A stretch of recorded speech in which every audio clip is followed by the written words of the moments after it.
I'm Nelson Osaki, and I'm introducing Kevin Hale. He is a partner at Y Combinator, and I'll just hand off. All right. Thank you.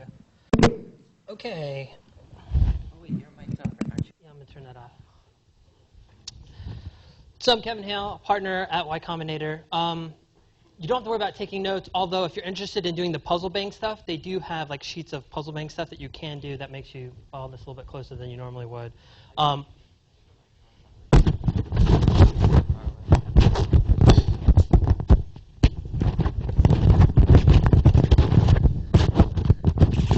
Like gophers. All right, can everyone hear me now? Is it better? No? It's the same? I've had problems with those all day. Sorry about that. All right, that sounds good. Okay, so puzzle bank worksheets up at the top, if you're interested in doing that. Otherwise, you don't really have to worry about taking notes. I'll tweet a link to the slides after the presentations at this Twitter account. So anybody here not familiar with Y Combinator? All right, sweet, that skips that. So today I'm going to talk a little bit about Genghis Khan. So this is one of the few portraits that we have of him that exist. He died at the age of 66 years old while still fighting alongside his men.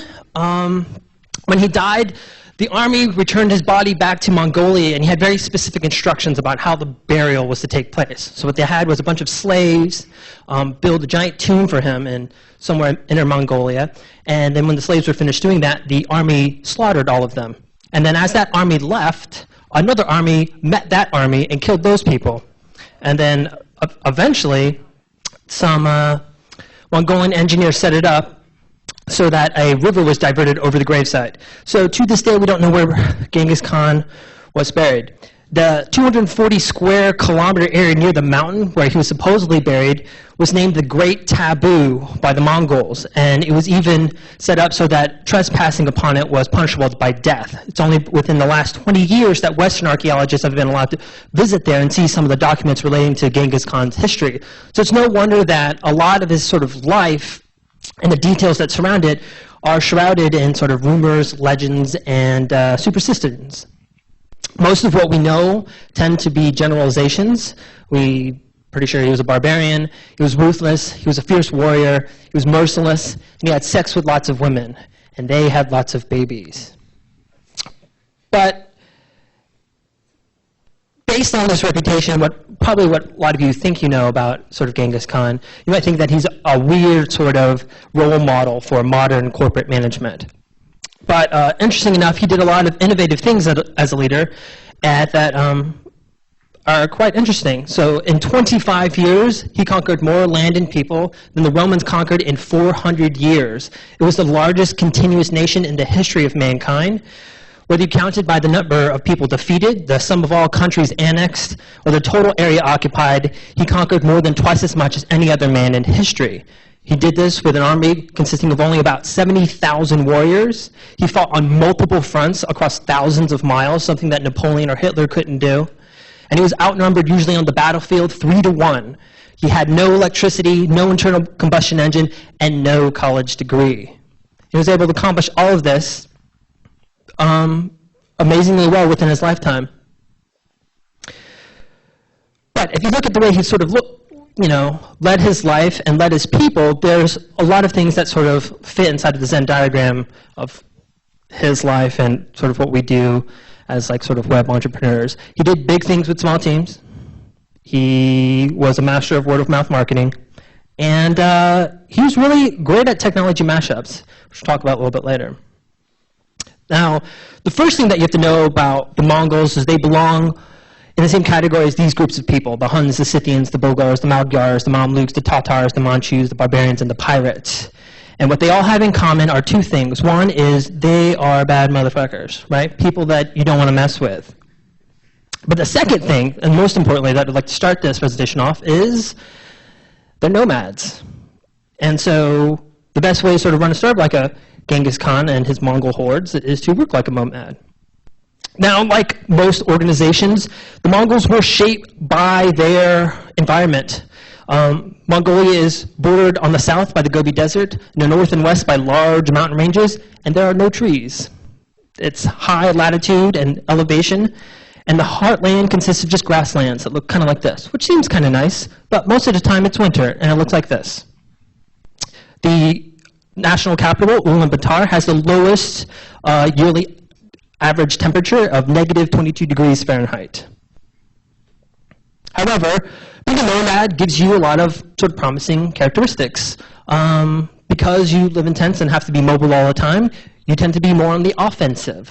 You are a hunter rather than a gatherer, and you have a really interesting diet, as opposed to sort of the medieval knights and the people in Western Europe who ate a lot of grains and carbs. The Mongol nomads were on an Atkins diet, and they always had energy regardless of the time of the year. And, more interesting, when you don't have that much to begin with, it forces you to be resourceful. And the kind of resourceful that the Mongols had was one that caused you to create a person that looked like this. Awesome. I don't even know why they put that on that falcon, but it looks awesome. Now, what a lot of people don't know is that for a lot of startups, starting with low resources and trying to do things with very, very little has always been our story. If you go back to building the first Apple I computer, Steve Wozniak, actually, his desire was to try to figure out, like, how do I build this machine with less chips? That was his whole goal. If I could do this with less chips, this would be great. It would cost me less money. It would be a lot smaller, be more efficient. And then you start seeing this trend happening over and over again, especially for lots of different companies in the Valley and out there, especially with technology startups. What can we do with a whole lot less code? There's competitions for doing things with only 10 kilobytes of code. Can we start something in only 24 hours? Or 54 hours? Okay, so over like a little longer than a weekend. And at Y Combinator, we feel like, what can we do to get someone started with a whole lot less money? Our formula is pretty simple. We provide $14,000 to $20,000 of seed funding to smart, young enterprise people like yourselves. We believe, basically, that it's better for you guys to start your own company as opposed to become an intern at another company. And what we ask for is between 2 and 10% of common stock in the company. We don't provide room or board. We don't have office space for you to use. We do provide a weekly dinner once a week. We have a schedule of speakers, and then put you in a room full of investors at the end of our 3-month sort of batch period. People we've funded include people you've heard of, like Dropbox and Airbnb, Stripe, and Pebble. But as a result of like trying to figure out what we can do with little, we've been able to scale up in a sort of interesting way. We've funded so far 617 total startups. 511 of those have raised monies following us from angels and venture capitalists, and its totals up to $1.7 billion. The 287 startups that have valuations are worth a collective $11.7 billion. Now, I went through Y Combinator in the winter of 2006. I'm an alumni, actually. And when I went through the program, I founded a company called Wufoo. It's an online form builder. Helps you create contact forms, design online surveys. It's basically like a Microsoft Access on the web, but it looks like it's designed by Fisher-Price. But what's interesting is even though we're deceptively easy to use, we're used by every industry, market, and vertical you can think of, including a number of name brands that you've probably heard of. In 2011, after working on the startup for 5 years, mine was acquired by SurveyMonkey. And there's some interesting things about us in terms of like the way we tried to be nomadic. We were a small team when we were acquired. We could have been much, much bigger for the kind of profits that we handled. And as a result, we're this interesting outlier. So this is a graph that was put together by TechCrunch a couple of years ago.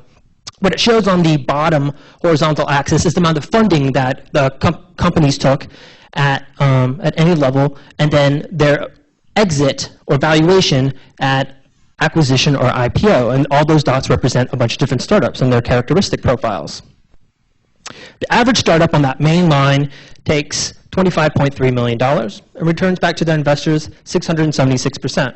Pretty good. Wufoo only took $118,000, and a return to our investors was 29,000%. What's interesting about us is that both very small, but we weren't actually located in Silicon Valley. After we went through Y Combinator, we went back to rinky-dink Tampa, Florida, and moved operations there. We also had no central office. Everyone worked from home. We were a complete remote working environment. Now, a lot of people, when I talk to them about sort of reasons why they don't do a startup, they talk to me about lack of resources. It's like, I don't have enough time. I don't have enough money. I don't have other founders. I don't have people to make this work. I don't have the technology, etc. Make excuses like these, and I'm not very impressed by them. Right? The founders that we look for at Y Combinator are people who are interested in resourcefulness, because we believe that people who believe that they are smart enough, creative enough, charming enough, and savvy enough will figure it out, regardless of the obstacles that are put before them. These are people who are willing to do things with less money, less employees, less office, et cetera, et cetera, et cetera. So the first way to work like Genghis Khan for us is work in a harsh environment. It'll shape you, it'll sharpen you. The second way I like to have people think about their startups for success is to do something like this. Now, the people that fought Genghis Khan in Western Europe, they organized their military sort of like this. They had three components: the archers, down in the back, they had infantry up in the front, and then they had the cavalry, which was kind of further back, kind of in the middle, kind of filled by noble people who didn't really want to fight. And the way this worked out was highly inefficient. It was took a really long time to set up these battles. There was a lot of damage and there was a lot of casualties. And it suffers from something that I like to call the Voltron inefficiency. Now, for those of you who are a little young for Voltron, let me just refresh you on the story. This is Prince Lothar, and he's evil. And what he'd like to do is create giant monsters. And what would happen is a team of heroes, these 5 dudes right here, would get together and climb into giant robotic lion robots. And these robots would then fight the giant monster unsuccessfully, and it turns out these robots have a special power where they can assemble together into a giant humanoid robot. And then they would fight the monster, but they would be defeated. And it wasn't until they brought out the flaming sword that they would defeat the monster. And the question I always had, the key to the Voltron inefficiency is, why do you start with the lions? Why do you start with the human? Why don't you just start with the flaming sword to begin with, right? And for Genghis Khan, for him, it was exactly the same. It was like, why have all this mess? Let's just put them together, right? Archers on the horses, no infantry. So there's 3 characteristics about archers on horses for Genghis Khan. It had to do with the kind of tools that he equipped them with to make them more efficient, right? First, let's talk about the armor. Leather armor, right? Light, flexible, allowed them to be really agile. But more interesting enough, there was no leather on the back, right? And what it was meant to do is encourage his people not to retreat. Or if they were retreating, they had to shoot backwards. The second thing is the Mongolian horse. And while it doesn't look special here, each person in Genghis Khan's army usually had 2 to 3 horses, and they could travel 80 to 90 miles a day. They're a highly movable sort of force. But what's interesting about these horses, I have to show at scale. So I found some pictures of some white tourists on them. They're tiny, tiny little horses. And it made them so much faster, more agile than their Western European counterparts, which had to be giant and huge because knights wore a lot of heavy armor, and so they had to have giant sort of thoroughbreds to carry these knights, and they couldn't run very far, and they had no stamina. Now, the archers in Western Europe used something called the English longbow, and it had a draw strength of about 70 to 80 pounds and could shoot things not very accurately at about 250 yards.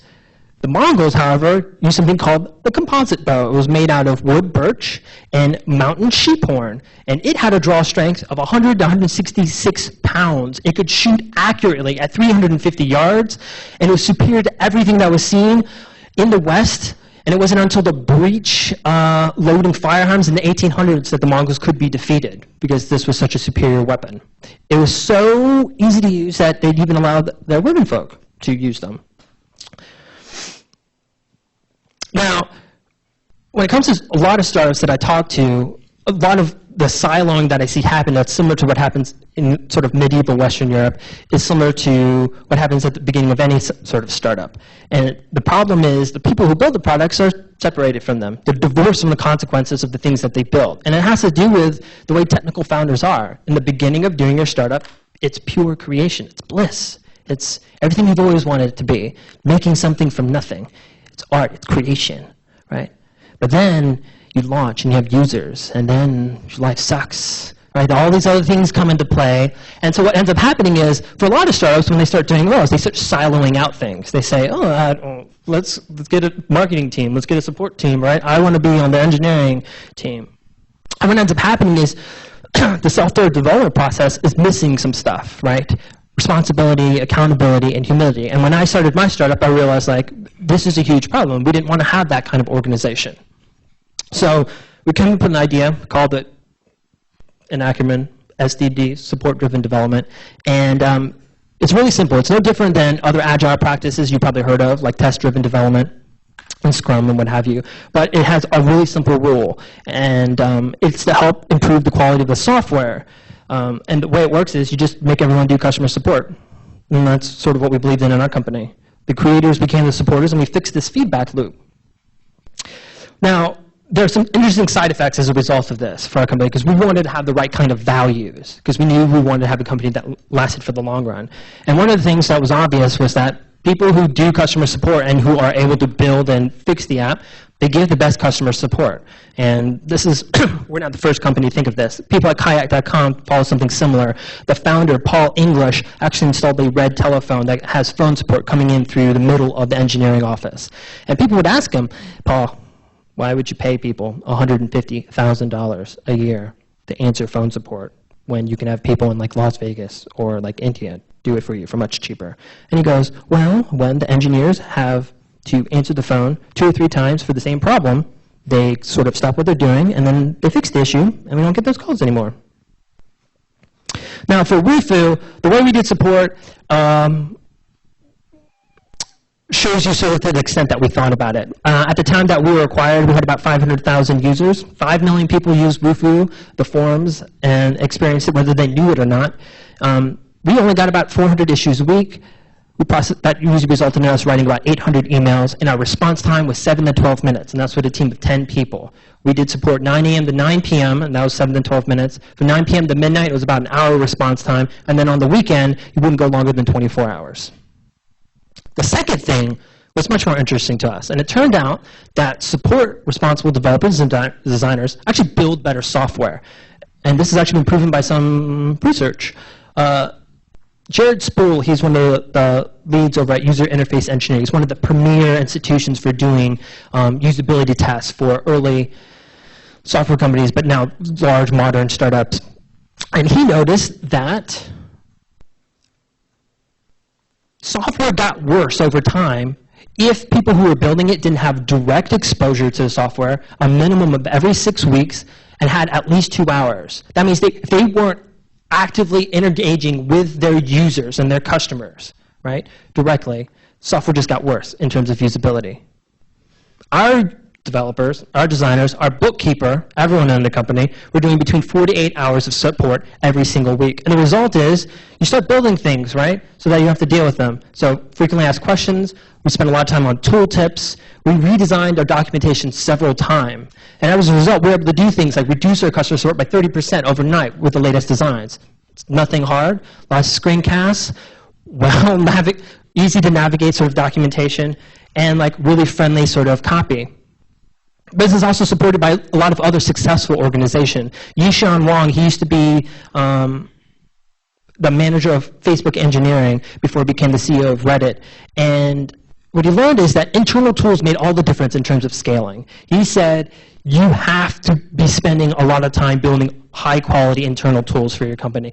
If not, right, it would be impossible for you to scale your sort of growth. And for us, we spend almost 30% of our time building these things out. And successful companies do the same. This is something we called an open source called the PHP Quick Profiler. We're able to load it up on any sort of web page, and it gives us sort of a down low, sort of anything that might be causing performance issues or problems. We kept our tools light and agile, like a small Mongolian horse, so support was just used with a shared Gmail account. Just use tags, and people had shifts every single day. Worked up to 500,000 users, no problems, and no extra cost. We built over 30 different internal tools. Some of our best software that we built was never even used by our own users. There was stuff that we used to help them, and it proved to be real standout stuff. So we have like sort of logging and stuff, and let me see this. So this is some software that helps us just quickly diagnose problems or issues, look at people's accounts, change different information and such. And in order to tie it to a Gmail account, we wrote Gmail Grease Monkey plugin. So this plugin would like dynamically parse sort of the Gmail interface, figure out what kind of user the account was based on the information that was present there, and then we'd be able to tie in directly with one click back to our sort of interface tools, or internal tools. Now, what happens when you make everyone responsible for doing customer support every single week? What does that happen to your company, the bottom line? Well, this is what our company looked like, right? This is a user growth curve at the top. But the part I'm most proud of is that linear growth curve. Like, that's the harder one to manage. So that at the same time, the amount of customer support that we had to do was managed, because in our company, we were set up to be profit sharing, right? And it's hard to share profit when you have more and more people because you have to scale out your customer support. Next thing I want to talk about is building an audience first. And we're going to talk about Genghis Khan's priority, and that was defeating the will of the enemy. In every single battle, he believed in preserving the life of his army. And so he farmed a reputation so that he wouldn't have to fight if he didn't have to. And the way he would do it is pretty systematic. And it would work something like this. They would send out scouts months in advance to the places they were considering pillaging. And these scouts would go all over the towns, and they would kidnap scholars of the local area, scribes. And they would start having them post up and write little signs that says, "The terrible Genghis Khan is coming. And if you do not surrender now, everyone will be killed. Men, women, and children." And that would happen for a couple of weeks. And the scouts would also look around to see, like, where are places that they could have all their horses, where could they sort of stage battles and what have you. Did a lot of research ahead of time while this sort of psychological campaign was going on. Then eventually, the armies would start attacking, but they wouldn't start with the main stronghold, which is sort of like, you know, the castle and sort of medieval sort of township. They would start off with all the little villages and farms around the perimeter. They would just attack and burn them and just like freak people out. And they would take some people who were slaves, who were smart, who were intellectuals, but then pretty much let everyone else go to flee into the castle. And everyone would flee behind these giant walls, and the Mongols would eventually get there to the castle, and then in the sort of Western medieval towns would kind of look at them and say, like, "You're never getting in here. You primitives, you barbarians, like, you'll never get through these walls." And Genghis Khan was like, all right, that's cool. So take the slaves that he had, and he would start cutting down trees around the forest, around sort of the castle. And what the people sort of realized after a couple of weeks was that Genghis Khan wasn't interested in getting in. He was building a giant wall around the castle to keep people from getting out. Now, Genghis Khan, over his campaign in China, captured a lot of Chinese sort of engineers and architects. So he would have these slaves also build siege machines. And these siege machines would then start flinging boulders, trees, rocks, whatever, into the castle. But he'd also start taking plague victims and put them into the thing and shove them over and fire them over the walls. And he did all these sort of amazing things to make his army look bigger than it was. He would have the horses have brooms tied to the end of their tail, so they would sweep up the trail and the dust up twice as much as a regular sort of army that was moving around. At night, when he traveled, he had his men carry twice the number of torches, so it would look like their army was much bigger. And then he would also like build up giant pyramids of like cut off heads because he could, just to freak people out, because he knew it would. Now, eventually, people would start starving. They realized they were going to have to do something. And so the Western armies would come out, and they would meet Genghis Khan on the battlefield. They're just like, okay, enough is enough. We're going to come and kick your ass. And so the Mongols would sit on the sides, and what they would do is they would line up in front of them all of their priests. Genghis Khan was not religious. So what he would do is he would take any religious sort of priest or what have you from every religion, put them in front of him, and have them sort of chant and do this drumming, this horrible Tuvan throat singing. if you've ever heard it, like people gargle. And then there would be this giant sort of drumming sound. It was just like screaming. No one understood what they were saying because no one had heard. And then, after an uncomfortably long period of time, there'd be just silence. And the Western European knights would look at them, and the Mongols would look at them, and then after a really, really long period of time, they would clash against each other. And the Mongols would fight for probably like 1 or 2 minutes, and then they would sort of flee. Just start running away, it seemed like. And the Western Europeans, who have been built up to this horrible, frothy sort of anger and rage, could not help themselves. They said, we are going to go hunt them down. And they would follow them, but they could not catch them because tiny horses with leathered armor beats giant thoroughbreds with heavy chainmail to a place that looked like this. The Mongols would string them out over a long period of time because they were not disciplined. And eventually the Mongols would sort of flank them and then kill all of them. An army of 30,000 Mongols killed over 80,000 knights in a single day in Hungary. And then I think like a week later, they killed another 70,000 knights. They were efficient and ruthless at what they did. Now, to transition, one of my favorite implementations of a strategy like this comes from Gmail when they were first launching. And when they started set up and they were offering their ridiculous gigabytes of free email space, they did something like this, right? They made it an invite-only sort of system. It caused people to have this crazy sort of word of mouth. It made people want to get in on it. People would pay hundreds of dollars on eBay to get one of these Gmail invites, right? This sense of scarcity. Another good example of like building your audience actually comes from just making a blog. And so one of my favorites is close by here in Chicago, 37 Signals. They started a blog back when they were doing client work a really long time ago. Like they've been blogging for 10 years, right? In August 2000, this is what their blog looked like. It wasn't until 4 years later that they launched Basecamp, their most successful sort of project management app. 4 years of building up their audience, doing crappy-ass client work, right? Being everyone's bitches. It wasn't until then. And then so when they launched, they had all these relationships with all these people to sort of get things set up. I actually saw Jason Fried speak at South by Southwest back in 2005, a year after he did launched Basecamp. And he had a talk called Doing Big Things with Small Teams. And he said, basically, we started by building an audience first. And I said, sounds good. So that night, my co-founders and I started a blog called Particle Tree. And we just wrote articles about design, programming, and anything about entrepreneurship. Just stuff that we needed to learn in order to do our startup. Just try to figure it out.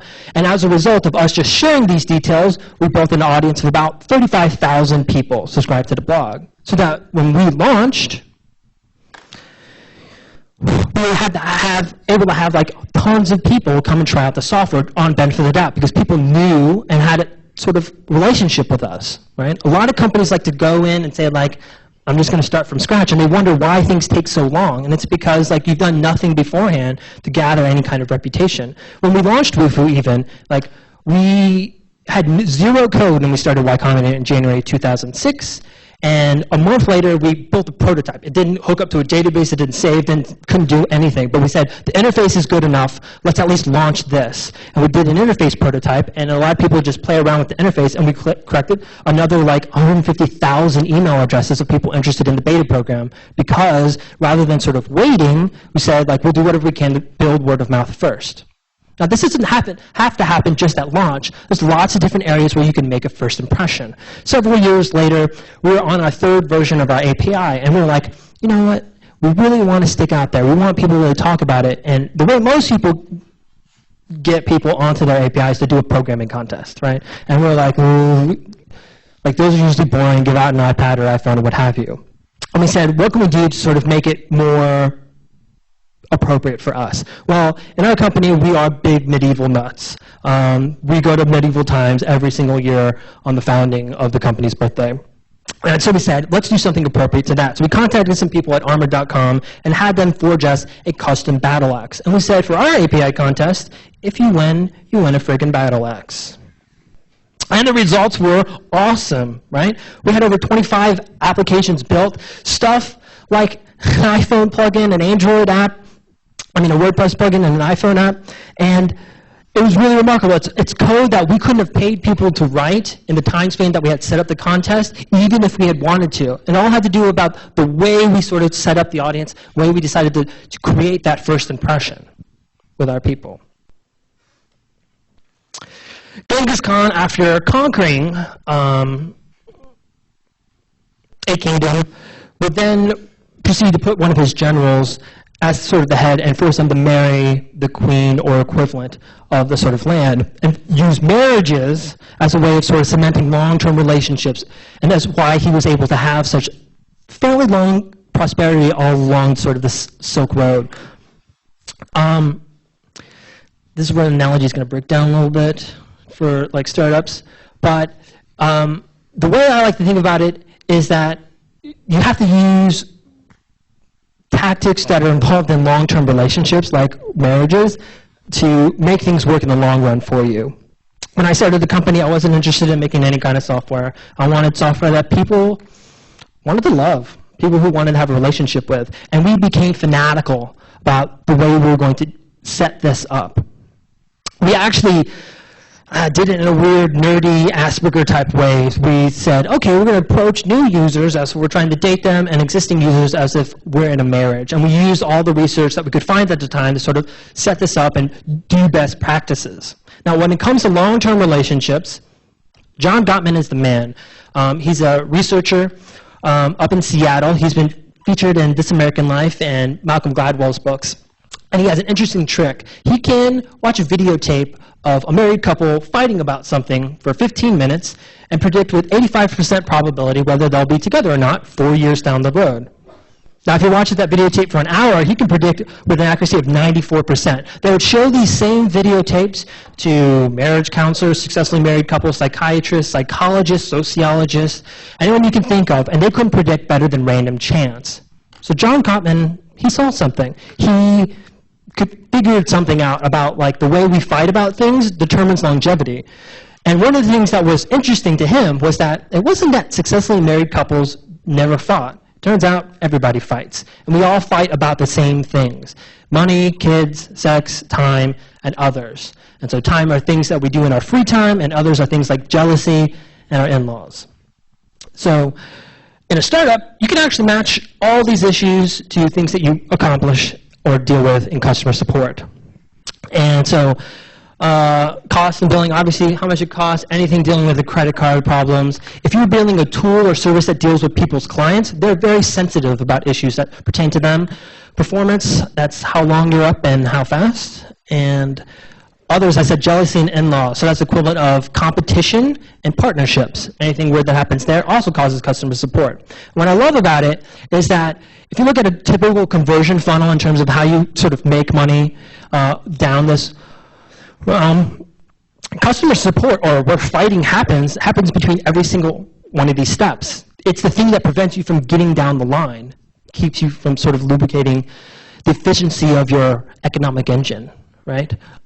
I don't know how to sign up. I didn't get the email, right? I don't know how to log in. I don't know how to use this software. I don't want to pay for this, or like I don't have a need for this anymore. Now, when you have engineers doing customer support, right, smart little devils, they can't help themselves. They want to do experiments. They have to figure out efficiencies. And one of the things that we had a problem with was something that we noticed from a speaker named Kathy Sierra. She runs a blog called Serious Pony now, but back in the day when we saw her, she ran a blog called Creating Passionate Users. And in a talk, she said there's this disconnect between the people who are supposed to be helping users, people on our side, and the user's feelings, right? They're upset, they're angry, they're confused, but our tone, because it's fixed on the website, is always not appropriate. Right? There's a disconnect in empathy. And this is like, until we have face recognition, we're always going to be off on this. And we're a form building company, so we're like, we can't do face recognition, but we know everything about drop-downs. And we said, maybe we can ask people's emotions instead. So the hypothesis that the engineers had was basically, no one's going to fill this out. We didn't make it required. We just wanted to see what would happen. as a result of it. And it turned out the emotional state drop-down field was filled out 75.8% of the time, which is pretty good, right? Especially when you compare it to the browser type, which was only filled out 78.1% of the time. Meaning that users were basically telling us that, like, hey, in order to understand my technical support problem, you need to also understand sort of how I feel about this just as much as sort of the things that I have. What was interesting, though, was that as we were doing support, we started noticing something. The tone of the emails that we were getting, they seemed nicer. People seemed, I don't know, it just seemed easier to do the support. And we started analyzing and did some text analysis, and we found out that in the human language, when you have to use only the written form of communication, there's only a few ways that you can sort of convey strong emotions when you're upset, right? Exclamation marks, curse words, and all caps. And so what we did was analyze all of our support before and after we did the transition for this drop-down, and it turns out, sure enough, on all three of those metrics, it went down afterwards. Basically, people had an outlet for their emotions through something as simple as a drop-down, and as a result, customer support was nicer in tone, more efficient, and fairly logical. And therefore, our people didn't get as emotionally stirred up when doing the support, and they could be faster and, again, more efficient. Now, the other thing that John Gottman noticed was that there's a second group of people. There's the people who would fight or what have you, and the way they fought caused them to break up in 4 years. But there's another group of people who would be together for like 20 years, right? Nothing seemed wrong according to his initial indicators. But then as soon as the kids go to college, they divorce. And it took him a while. He tried to go through the data. He's trying to figure out what is different. What's different about these relationships? And it turns out relationships atrophy. They follow kind of like the physics' second law of thermodynamics. In a closed energy system, things tend to run down. You have to keep putting energy into it. And these relationships lacked passion, right? And when you're dealing with users and customers, it's very much the same thing. You have to figure out ways, especially if you're doing like a subscription SaaS, B2B, freemium startup, right? You have to figure out ways to keep the passion alive. So we had a blog like everyone else. We had like an email newsletter. But only 5% of our users were subscribed to the blog, and 30% of people opened the emails. People were not seeing all the awesome things we're doing for them, right? If they can't see it, right, they can't appreciate it. So we built a new internal tool. We call it the Wufoo alert system. And what it did was we were able to put every new feature that we built inside of Wufoo and add a timestamp to it and a link to where you can learn more about the feature. And then when users logged in, it'd be customized to them, right? So since the last time they log in, we would look at all the features that might have implemented or released, right? And we would show it to them. Hey, since you've been gone, here's what we've done for you. Single best feature we've ever released, right? To this day, I still have people coming up to me saying, I love Wufoo, man. I don't know all the things that you guys have done for me, but I know like every time I log in there, I see something new pop up, and I just feel good about it because I'm paying the same amount every single month, and I see you making it better and better. It's awesome. Now, in addition to make everyone doing customer support in our company, we had a second role, and that was we made everyone say thank you, and this is where the humility aspect comes in. We knew we could get accountability and responsibility, but we needed a different kind of person running our company in order to sort of do support right. And so the way we set it up is we only had one meeting a week at the company, and during that 1 week meeting, we had everyone just write handwritten thank you cards. You know, between 5 to 10 cards every single week. And these are not fancy. These are dinosaur stickers on like a note card, and just hand-filled message. These are pictures from our users. They posted it up themselves. And what's interesting is that the way we got started with doing these had to do with figuring out how we're going to scale. Because one of my co-founders, his name's Chris Campbell, he approached us on the first year that we were running the startup, and he said, dude, I got this epiphany. Last year, I got a bunch of Christmas presents, and I wrote some thank you cards because my mom made me do it, and I noticed the following year, I got better presents. It was awesome. He said, I think we can do that with the startup. And we were like, sure, we'll do anything. We were desperate. So that year, we spent about 6 hours writing handwritten Christmas cards that first year. And the second year came along, and we had way too many customers for the three of us to continue writing all these handwritten Christmas cards. So we were trying to figure out the problem, and we read this book called The Ultimate Question, and Rackle said, you know what, the people you should focus on is your most profitable customers. Just focus on them, and everything will be fine. So we said, okay, so we only took the highest tiers, people on our plans, and we only wrote them handwritten Christmas cards. Second Christmas goes by, and it seems fine, but then come January, one of our longest users writes us an email, and he's just like, hey guys, I really loved that Christmas card you sent me that first year. It was really, really awesome. And I was really looking forward to like the Christmas card you were going to send me. And I think it got lost in the mail and I didn't get it. I just want to let you know, I really love your product. Thank you. I love you. Bye. And we're like, oh God. Because like, the best way to sort of like exceed expectations is sort of not to set any to begin with. So we're in this conundrum. So eventually that's when we decided like, we can't scale like this and we can't be selective about who we're going to thank. So this is when we changed it to the system where we would just have a system randomly pick out customers, and it gave us like an internal tool to set up for it, and we just wrote thank you cards instead every single week rather than just on Christmas. And it's worked out to this day. Now, the Mongols made no technological breakthroughs. They founded no new religions. They wrote few books or dramas, gave the world no new crops or methods of agriculture. They were not craftsmen. They could not weave cloth, cast metal, make pottery, or even bake bread. They didn't paint pictures, and they didn't erect any buildings. But what they did build, more than any other civilization, are bridges. They built them all across Asia. And I think it's really obvious. This is an obvious one. Like, successful companies build bridges, right? Successful organizations unite and bring people together. And so for us, we know that the companies that do this well, like, succeed. And at Y Combinator, we try to lead by sort of example. And we have these weekly dinners, and it's about bringing companies in our batch together and building bridges between them so they can sort of help find solutions together. We work with them constantly on this. We have lots of connections with other venture capitalists and angels and legal people and financial people, right? People that we know will need to have strong relationships because down the line our founders are going to need them. We try to host public events like Startup School. We actually have one next Saturday, October 19th. It's a free event, although I think the applications are closed on this. We have people like Mark Zuckerberg, Jack Dorsey, Phil Libin of Evernote, Chris Dixon of Andreessen Horowitz. All of them are speaking. Even if you can't be there in person, we stream the event live so people can sort of attend and get the wisdom of this information. We open source our documents. These are our standard Series AA board documents, right? It's to help make doing startups much more efficient and much more quickly. Paul Graham, he writes these essays like how to raise money. Like, obviously these insights and information, it would be much better for us to like keep these secret, right? Give our startups an advantage. But to us, what we're interested in is sort of transforming sort of the system overall so that as many people can benefit as possible.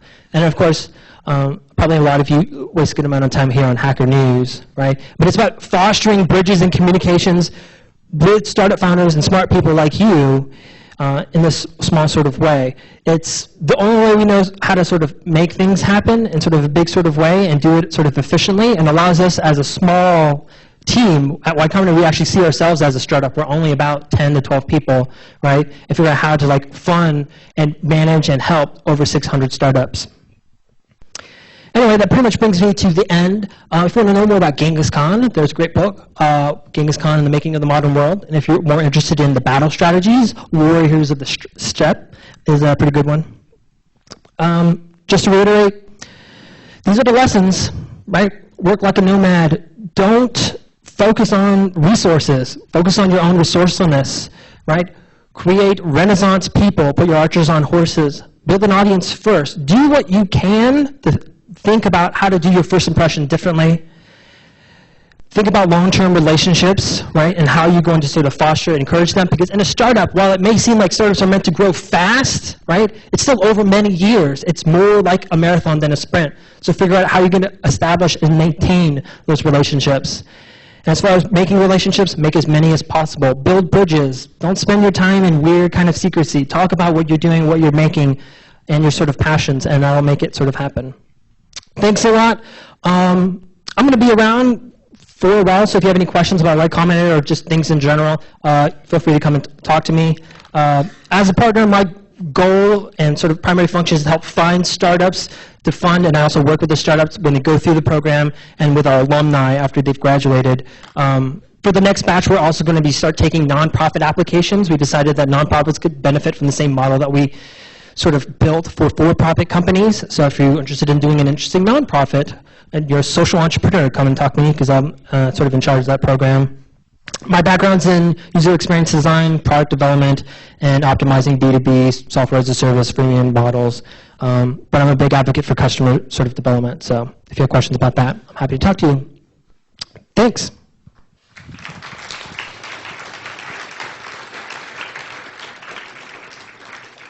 Oh, do we have questions? We can do questions now. We have some time.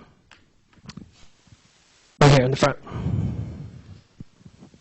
This is a pretty simple one. How do you sign up for Y Combinator, and what exactly are the criteria for being accepted into the program? How do you sign up for Y Combinator?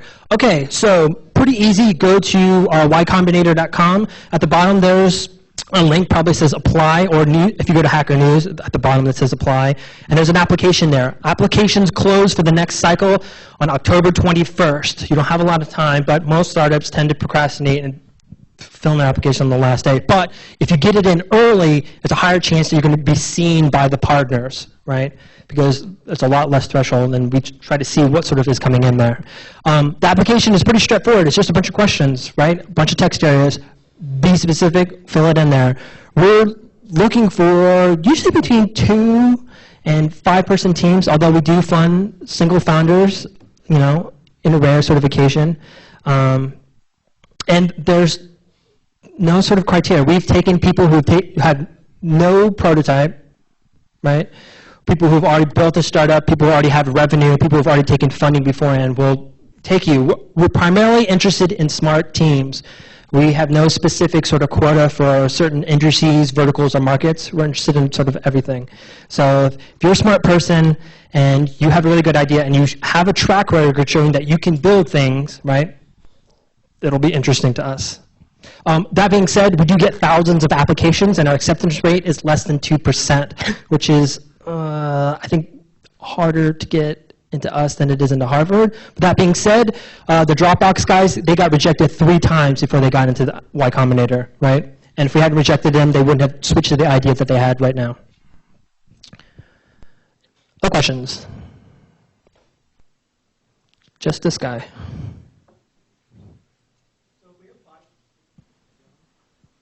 So if we apply to Y Combinator and we don't get in, like, would we get some feedback, or would we just...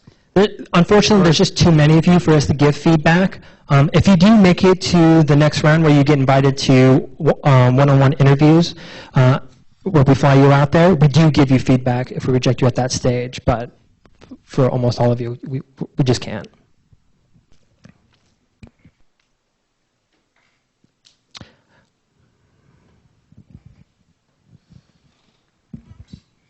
Do you miss running your own startup now that you're a partner at Y Combinator? Do I miss running my own startup? Well, I was acquired in 2011, and I worked at SurveyMonkey for 2 years, and they were actually a really great company. I continued to run the Wufoo product. None of the personality or any of it got shut down the way it was, and I was able to take on another team running the SurveyMonkey app, redesigning their survey creator, and that app gets millions and millions of sort of users and access. After 2 years there, I was ready to do some analysis, but PG sort of picked me up really quick. Working at YC is pretty amazing. Like, I learned way more in like a single day than I ever did like in a year of my startup, just because I get experience talking to so many different other entrepreneurs about sort of their sort of models. So like, it's kind of nice to be like not in the same grind, like building the startup stuff, and sort of in this weird sort of queue model where I'm like collecting more information, and I'll probably somewhere down the line like do another startup. But until then, I really love working for YC.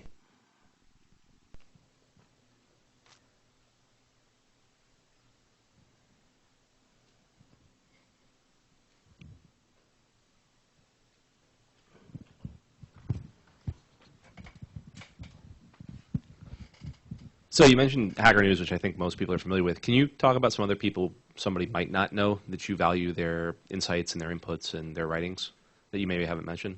Yeah, sure. So for those of you who aren't familiar with Hacker News, it's a lot like Reddit, if people are familiar with that, in terms of like, it's just a list of links for things to go to, but it tends to focus on things that are interesting to hackers or entrepreneurs, or people trying to do startups. And so there's a good number of information about Y Combinator and Y Combinator startups, but there's also a lot of interesting stuff about like scaling systems, doing design and interface stuff, and figuring out how to do financial models and profit, stuff like that. So it's a good place just to like see what other entrepreneurs like find to be valuable information for running a company, as opposed to what you tend to see in textbooks at MBAs. But also what's interesting is that it starts building a strong community about seeing how people think about issues that come up there, and helps you get an understanding of like there's other people that are like you trying to sort of make the same things happen. Now what's interesting for us is that we're able to get access to a lot of people in terms of just sort of them interacting on Hacker News, like writing comments and submitting links. We get a good understanding of sort of if their interests sort of align with the kind of startups that we find to be successful, that they think about things in a clear way that we know tends to lead to success. And so like being an active participant on Hacker News will definitely sort of like help you get noticed. For example, the very first nonprofit that we ever funded was WotC, and they showed up on Hacker News a couple of times, their links. And as a result, PG noticed them and reached out to them and said, hey, we know you're a nonprofit, but would you be interested in joining YC, just going through our program, because we think you guys are a bunch of smart guys and have an interesting take on doing nonprofit work. And as a result, they got in just from like being active on Hacker News and being featured on there. Additionally, I don't know. I think there's several other founders that we could benefit of the doubts by being on that sort of program. So that sort of helps. That being said, like, be careful. It can be a time sunk. So it's much more impressive to us that you actually build stuff than it is to just be commenting on things.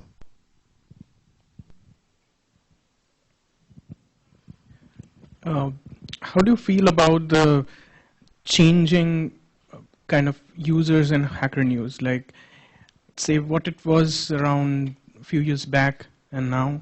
I have probably less opinion about that than PG does. So he's constantly tweaking the system, and we have people doing moderation and stuff to try to make sure that the culture and the sort of writings on Hacker News stays at sort of a high intellectual level. And that takes a lot of work, that curation process. But like, it's just something that any company or any kind of organization, whether online or physical, has to deal with when they scale up and outwards. I think it's been fairly remarkable that it stayed to the, I don't know, high quality of comments that it does for as long as it has. So.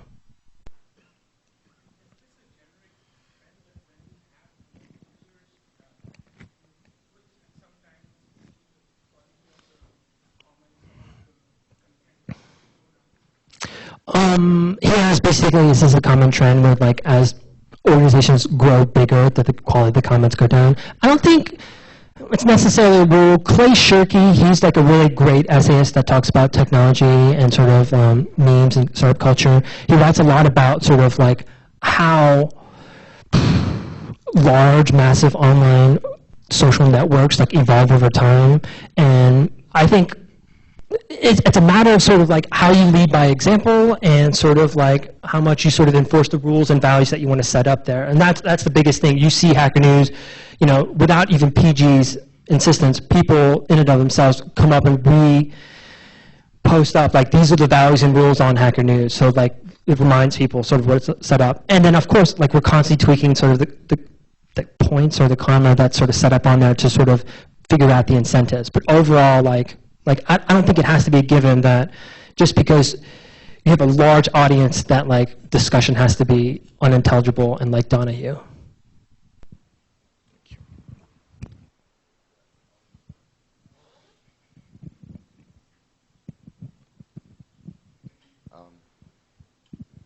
Hello? Oh, yeah.